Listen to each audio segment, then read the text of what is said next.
All right, in this video, I'm going to show you a step-by-step process on how to break up with someone. All right. First, I'm going to talk about what not to do. There's some really big mistakes people make here that I want you to make certain you avoid. And you want to stay tuned to the end because the 9th and 10th step often get missed. So there is about 10 steps I'm going to walk you through. All right. At some point, I'm going to show you another video on actually a model of I'm going to model this, how to do this. Okay, so you have even more clear guidance of what does this look like? Right now, I'm going to talk about it. Take notes if you want. All right, here we go. So first of all, what not to do. Do not do this. Break up over text or email. Why? Because you're conveying disrespect to the other person. And you're basically saying, you don't matter enough to me to meet you in person, face to face. That's kind of what you're conveying. Now, there is an exception here. If you are in an extremely toxic relationship and you're ready to block the person on your phone, then you can be like, I'm done and I'm blocking you and I don't ever want to talk to you again. Click, block their number. That's fine because that's you protecting yourself and your safety, right? So this is more of a video, not so much on how to end a toxic relationship. It's just how to end a relationship, how to break up with someone that you have had, some months and years with. If you've spent, the more time you have spent with the person, to me, the more considerate you want to be in this process, okay? I did this horribly for a long time. I would try to weasel out of the conversation and not look like the bad guy. I didn't want to break a woman's heart, so I would kind of make it look like, I would try to get her to break up with me, and then I would make it look like I was a good guy, and I was like, I don't know, I'm not ready. I made all kinds of excuses instead of just being direct, okay? Which is what I'm going to recommend here in a minute. Okay, so you got the message, no text, email, breakups in good, if you've had a decent relationship over time. It's just lame, honestly. It's kind of weak, okay? First step, get very clear that this is what you actually want to do. And think about the consequences of breaking up with them. Really sit and deliberate okay, yeah, this is going to change my life. There's going to be some pain here. So you want to think about it. You don't want to make impulsive decisions, and you don't want to say, I'm done with this relationship, and just break up with a person.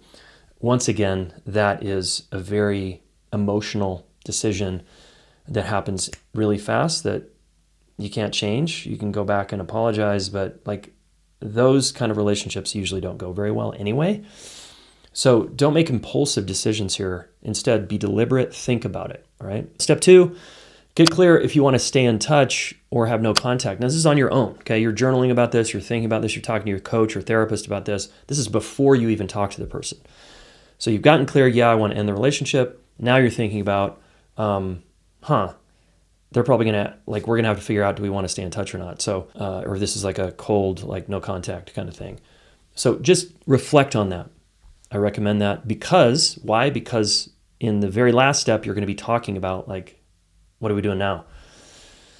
So think about it. It will be a collaborative conversation though. It's not just all about you, all right? Even though you're ending the relationship. Okay, step 3, really feel into the impact on you in your life. What if I break up with them, what is this going to do to me? How is this going to change my life? Feel the impact on them. How is this going to impact their life? Are we going to have to move out? Man, we've shared finances, or we have a dog together. Now what are we going to do? If we have kids together, holy shit.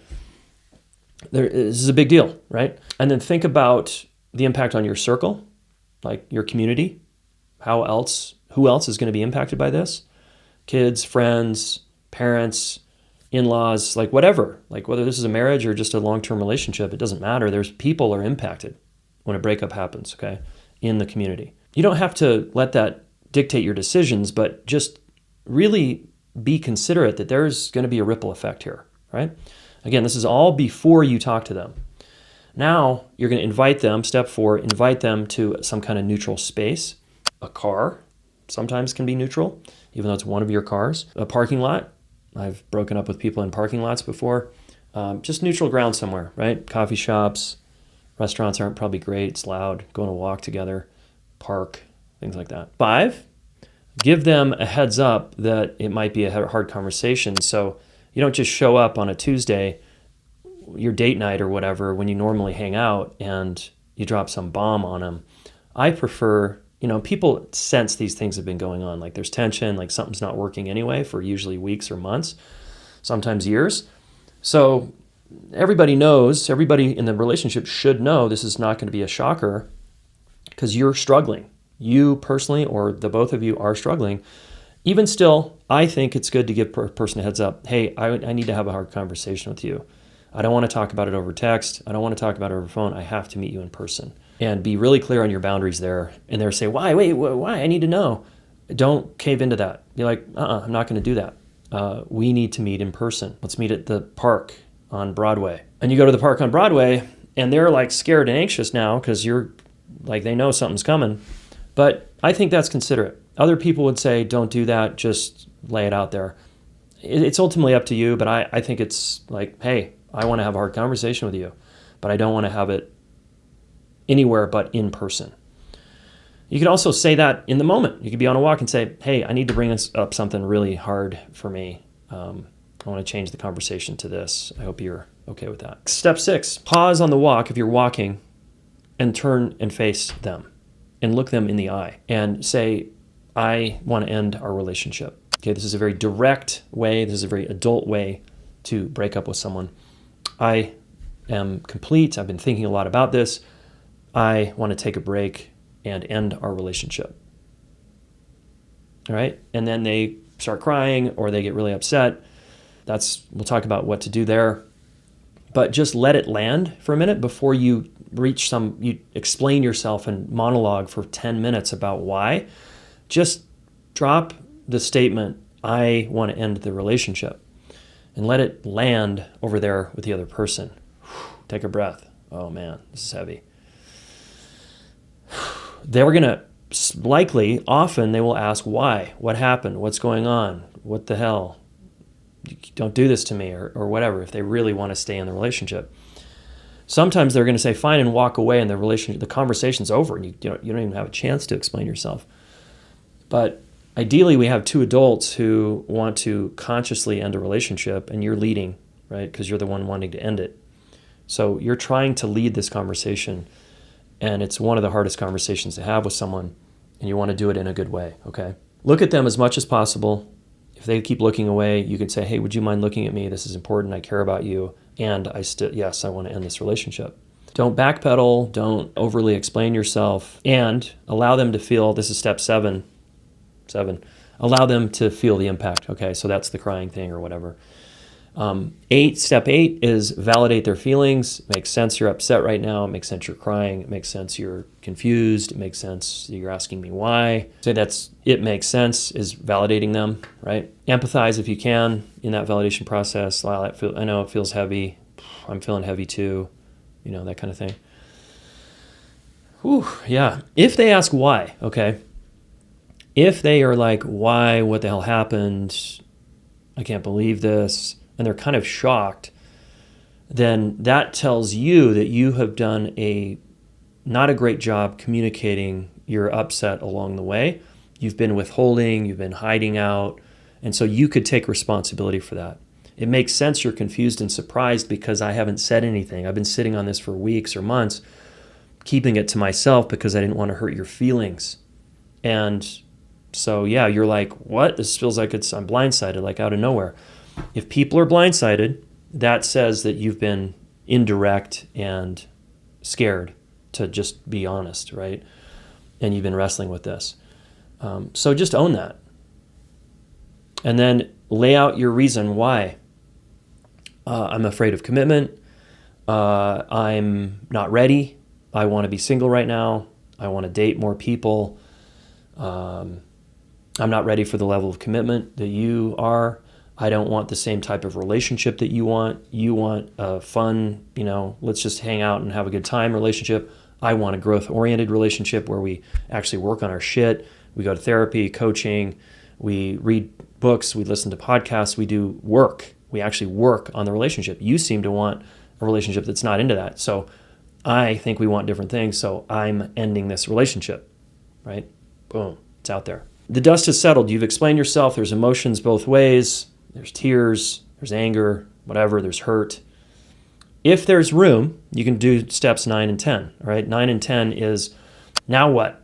Now what's our plan? Are we talking? Are we having contact, no contact? So if you've gotten clear because you've reflected on this, you could say, and I want no contact for a while. For a while to me means 3 months, 6 months, 6 weeks.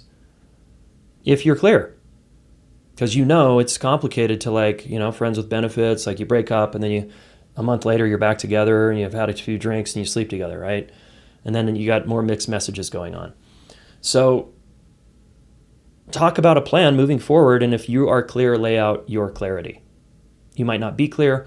They might have a preference. I don't want contact. You might say, I want to stay in touch. That might not work. You got to respect them if they're like, hell no, don't talk to me. And they start walking away. Boom, it's done. Okay. There could be a hug, and I really care about you. I wish you well. Talk to you in the future or not. It's over. Step 10. You've got to go home and journal about this and integrate the lessons from this relationship. So that could be journaling. It could be talk to your therapist or coach. You want to milk the lessons from this relationship. If it was a 2-month-long relationship or a 20-year relationship or a 2-year relationship, it's really important you get the lessons because, as you know, if you listen to me, you will repeat your negative patterns in particular in the next relationship if you don't learn and work through them in this relationship. You're just going to find another person. They'll be different, of course, but you'll have very similar triggers and you will be activated in similar old ways. And you're like, shit, here I am again, right? It doesn't always happen, but it's very common, right? So journal, reflect, integrate, and then and work on that for weeks, right? Take space, figure out your timeline on, you know what? I don't want to date for at least a year. I don't want to date for 6 months. Or you might be a person who was out the door months ago in this relationship. You were too scared and you kind of already have something going with someone else. That's not ideal in my experience because you're just kind of moving from relationship to relationship. I would give space and really be with yourself and your own experience and take time to get to know yourself as a single person, right? Word. If this was helpful, leave a comment, and in the future, I hope to show you how to do this with, you know, another person like sitting here. Okay. Subscribe to my YouTube channel, and we'll see you in the next video.